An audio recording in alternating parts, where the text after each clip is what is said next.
Hey guys, back on the channel today. We are back and we're going to be testing out one of the more newer champions added to the game.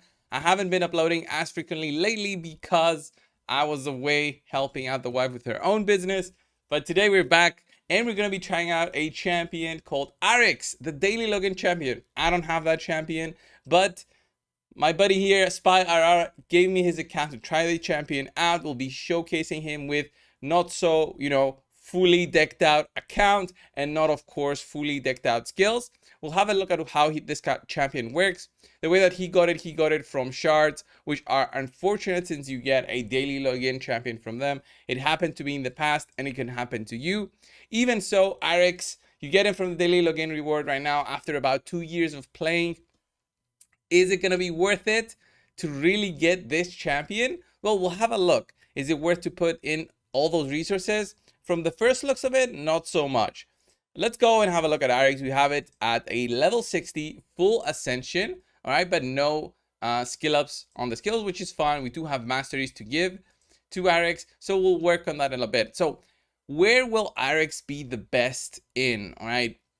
Is it going to be helpful in dungeons? I think so, but after 2 years of playing with V6 available, with champions such as Seal of the Drakes, is like having a stun on your A2 skill, which attacks all enemies with a 50% chance of placing a stun debuff, and then transfers a random debuff from this champion to the targets that receive the stun debuffs.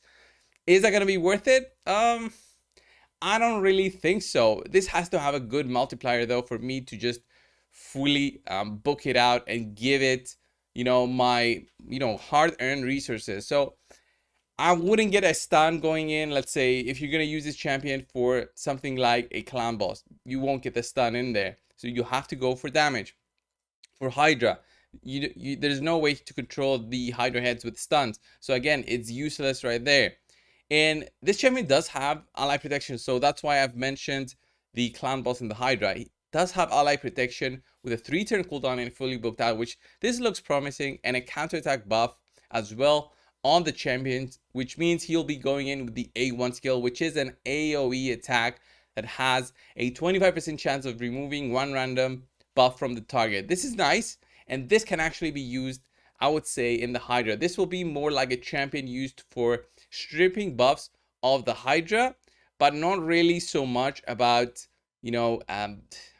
I don't know about damage potential of this champion. We'll have a look at that and think about where he fits the best. Of course, the stun will be helpful for content such as the Doom Tower, but again, the Doom Tower, after 2 years, you should be able to clear most of it, and only the bosses should be really tricky. What messes this champion up in terms of speed tuning is this. Fills this champion's turn meter by 5% each time an ally inflicts a critical hit. So at 100% crit, this could be something that you could speed tune. But unfortunately, unless you're running a full team of Void champions, and Arix is not a Void champion, on Affinity and on different affinities, and let's say even on the Hydra, turn meter manipulation, turn meter control, and speed tuning cannot be done. Right? Fills the champion's turn meter by 5%. You won't always crit because of weak hits, and that will mess things up in terms of speed tuning. Heals this champion by 5% of their max health each time an enemy inflicts a critical hit. This also is very low. This looks okay for the arena, maybe. All right, looks okay for the arena, maybe. So he will be something like a combination of an arena champion and something that you would use for the Hydra. So what I will do is build him with, probably I will build him with, I want to say War Master for starters, and then we'll see on how this goes, because the AoE attack seems nice, the AoE and the A1 seems nice, War Master will be nice addition to damage. Buff removal is also crucial sometimes, again, can even work in arenas. And masteries, War Master for the time being looks okay. In terms of gearing, I will probably go with just high damage for starters, and we might fall back to a, let's say, Relentless set, or if you have a Reflex set for the ally protection. But Relentless does take away the counterattack buff. The ally protection is on your ally, so it doesn't affect you. What I usually do on ally protection champions is I use frenzy sets, but it all depends on what we have available on the account. I'll have a look now I'll build out the masteries and we'll be back in a quick second. Right, so I finished building up Arix, and with the limited gear that we have, we went for a solid build, but for damage instead of going for the War Master build. I will be trying her out, her, it looks like a her, like a female face. Anyway, Arix, I will be trying it out, and we do have some solid crit damage, right? With 208 with Helm Smasher, it's still kind of worth it to go for this kind of build. 57,000 health is not as high as I can go, but there's a lot of gear that has not been maxed out. We don't even have HP% boots, which those would have been very nice in terms of providing more health. And we went for a little bit higher speed, since also the turn meter boosting will be something that will be benefiting us. And then we also have the masteries, which I did go for Helm Smasher. This will be solid in giving you a little bit more damage, and it works better as you improve your gear. Flawless execution is nice if you are very limited in what gear you have available and you still need to get some consistent damage. But if you are using a champion that will be consistently worked on and improved, then Hell Smasher will be the obvious choice, because eventually you'll get gear that will need the Hell Smasher and you'll be saving out on, you know, changing up the masteries. In terms of using this champion specifically for PvE content and, you know, dungeons or Hydra or Doom Tower, I would probably just go with War Master just to get that consistency through the 80% base damage. Arix unfortunately has no aura, so will not be benefiting at that, at least in the campaign. I don't see using this champion as a farmer over somebody else, but let's have a look and see on how the auto works with this one. Look at that, that A2 looked solid. Then he goes in for the ally protection plus counter attack, then goes in there for the attack. Is that the A1 or A2? It looks like it counts on your own crits as giving you turn meter, which is nice. It's a 20% turn meter fill. So if I have a look at using this champion for, let's say, something like the spider, you could potentially use it as a spider tank. But the problem is that the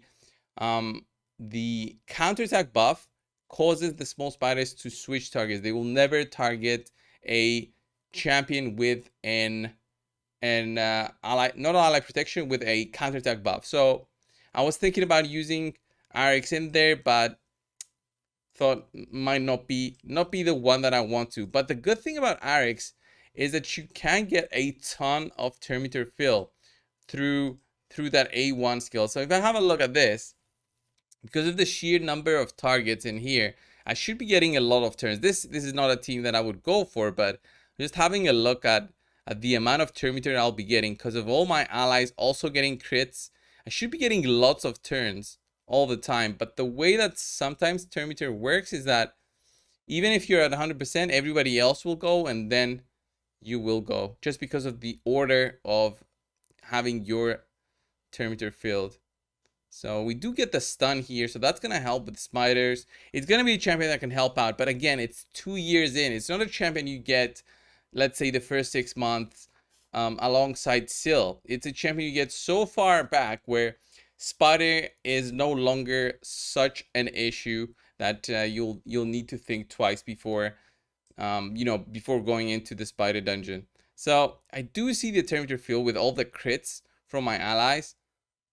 So I still think it's gonna be much better in like a Hydra. This is like a Hydra champion, pretty much. Hydra champion, and the stun works for other stuff. Let's say you want to use him in arena, but the stun is basically useless. And you might even use him like in a provoke set for Hydra. So you remove buffs, you also have a chance to provoke the head of decay. You've got the ally protection. You have the counter attack buff. So you will be using this one as, yeah, probably something like a head of mischief tank plus provoking plus everything else. So let's get out of here and try him out in the arena to see what kind of damage we can do with 200% 200% crit damage. So for the arena, we're gonna try and get some damage going in there, with Arix having a defense down champion being Madame Ceres in there. We'll go in there. We have probably like a speed tune here going on with Seeker, and an arbiter. Hopefully that will be enough for us to get a turn in and see what kind of damage we can dish out on these enemies. Let me try and do probably a provoke there on Prince Karma. Yep, that's solid control. Let's remove. Yes, we did remove it, and we get our turn in. So if you're speed tuned, this should be the ideal way of having control over the enemies, right? And we'll go in there for the A2 attack with the stun. Okay, we did manage to get a stun in there. We didn't get a lot of damage though. We couldn't, of course, one-shot Rotos, but I would have expected her to be at least getting one-shotted there.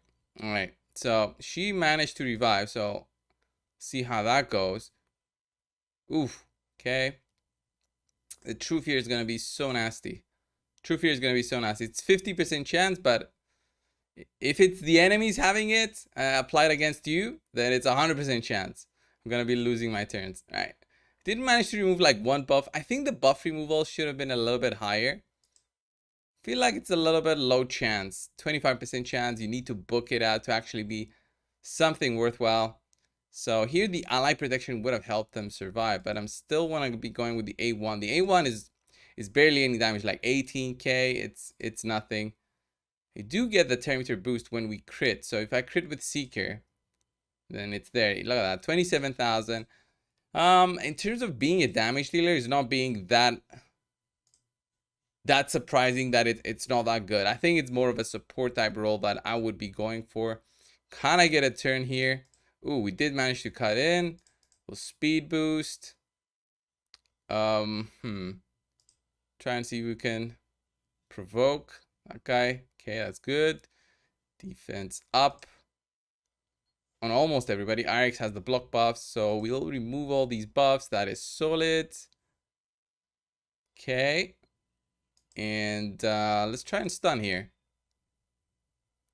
Okay, we did manage to stun with the 50% chance. Remember, it's not a booked skill, so the damage you're seeing is not there. But it's still, it's not giving me like a damage dealer vibes. It's giving me more, even though the multipliers are solid with a 0.35, I think is the multiplier.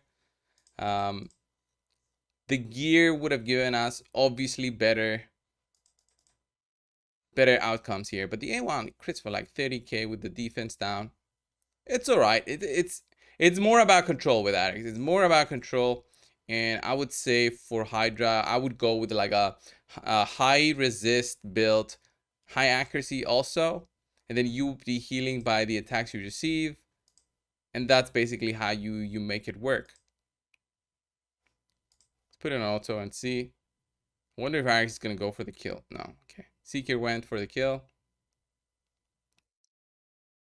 There's the counterattack buff on himself.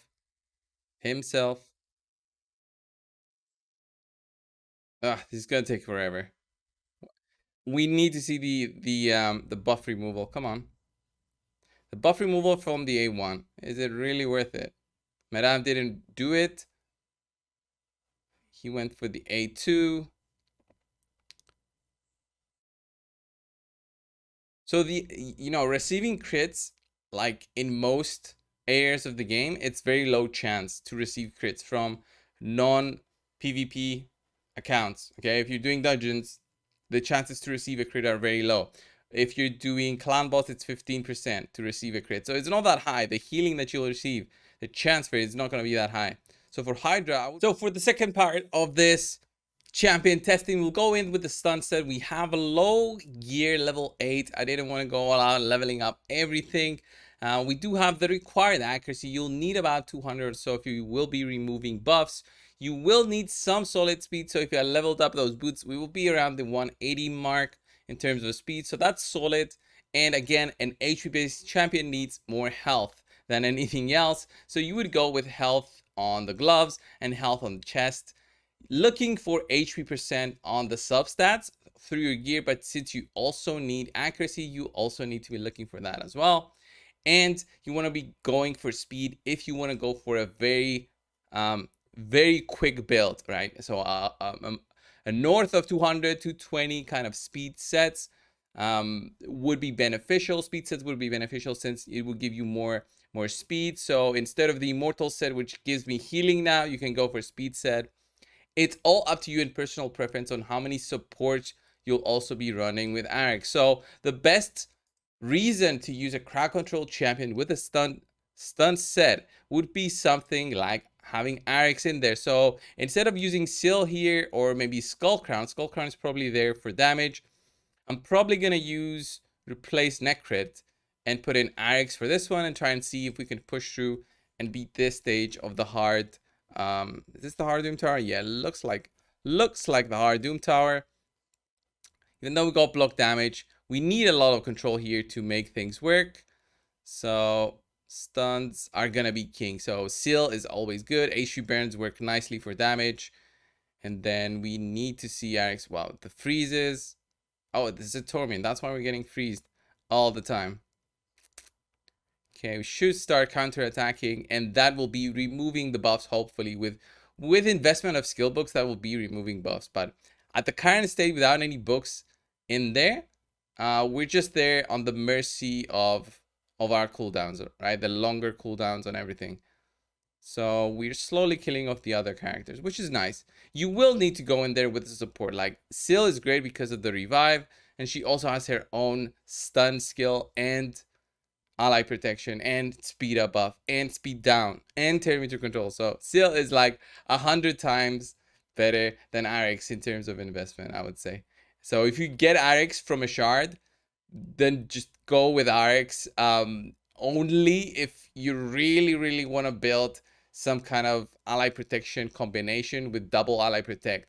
But wait out for Seal if it's, you know, within sight and you feel like you only have a few legendary skill books. Those are better until, and she has a ton of uses. Wow, this Torment is really wreaking havoc on the team. The block damage is helping, but not so much. Not so much. One kill off the Torment. Yeah, the control is there. I mean, it's just like having any other champion with an A1 that's an AoE or multiple AoE attacks and giving them a stun set. The difference is that Arix has that buff removal, which can be useful depending on the enemies that you'll be facing in the Doom Tower. So if they have something like an unkillable, the defense up that we see right now, that can be annoying if the rest of your team doesn't have a buff removal. The only buff removal I have is basically Arix, I think, from what I'm seeing from the champions that we have. In terms of control, we do have the freeze from Ninja if he ever manages to take a turn and doesn't get targeted. But we are surviving. The long cooldown without the books, though, looks like it's bad. Like looks like Arix is basically doing nothing here. So now the ally protection is applied, but it's not that great. It's not that great, is it? When it's a long cooldown, like 5 turns, you want the books to help you out, but are the books worth it? I'm not really seeing it. I'm waiting for Seal like to get the revives in. Seal will be the carry here, not so much Arix, more than anything, right? And the control we're having with the A2 skill, the stun is not even 100%. So even booked out, it's 75% chance. I don't like it. It should have been 100% to justify the limitation of the other skills. Like the longer cooldowns, the passive that doesn't work for the clown boss. 100% stun would be nice. Like there's other champions, other legendaries, which have a 100% chance to stun. So yeah, we go through. I'm just gonna wait for Skull Crown to get the revive, but this should be like a run that should be successful. There's the 1 stun out of 5 on Torment. That's nice, I guess. There's the A1, which didn't stun a single enemy. Block damage here is yeah, a gift.